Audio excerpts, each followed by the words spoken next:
l'autre. Est-ce qu'on peut justement percevoir l'islam et les musulmans comme un bloc, sociologiquement comme théologiquement, ou est-ce qu'il y a des islams plus ou moins compatibles avec la France? Pierre, il a dit plusieurs fois qu'il était contre l'immigration. Arrête de faire le blanc qui essaie d'apprendre aux rebeux, t'as vu? On n'est pas des trous de balles, on a été à l'école nous aussi, t'as vu? Nous avons vécu le terrorisme islamiste en Algérie. Nous savons de quoi ils sont capables.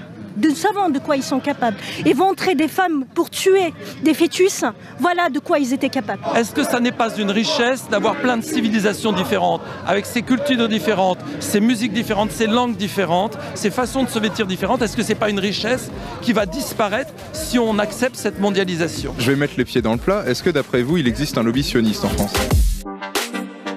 De les combattre, il a plutôt intérêt de se les mettre dans la poche. Donc c'est du clientélisme, c'est du marketing politique. Il y a un entrisme partout de ces islamistes, dans nos hôpitaux, dans nos écoles, dans nos universités. Et aujourd'hui, il faut cesser tout ça. Il faut cesser tout ça, puisqu'il s'agit d'un enjeu civilisationnel. Tout simplement, il s'agit d'un enjeu civilisationnel.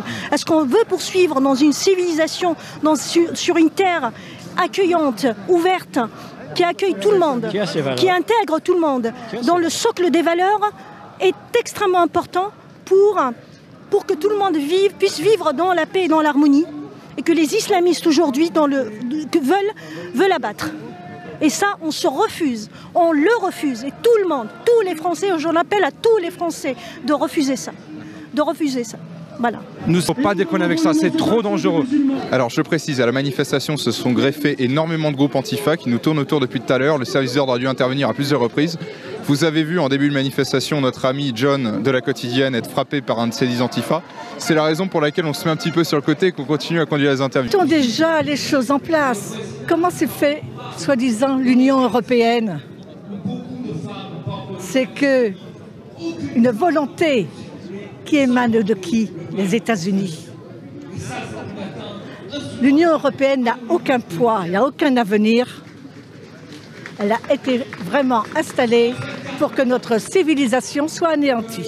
Hungary had Turkish occupation for 150 years. And what I see now is that currently is happening in France. So that's why we have to stand together, because Hungary was liberated when Europe was united, was together and faced this threat. And now that's why it's very important to be there, even if I live in a non-threatened country by mass migration, by Islamization.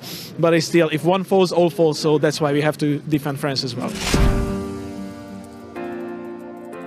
Il faut mener les actions ciblées comme celle-ci. Moi, je suis fier d'être ici aujourd'hui parce que c'est pas à Nation ou à République, parce que là-bas, tout le monde il est beau, tout le monde il est gentil. La France nous a tout offert et on lui doit tout.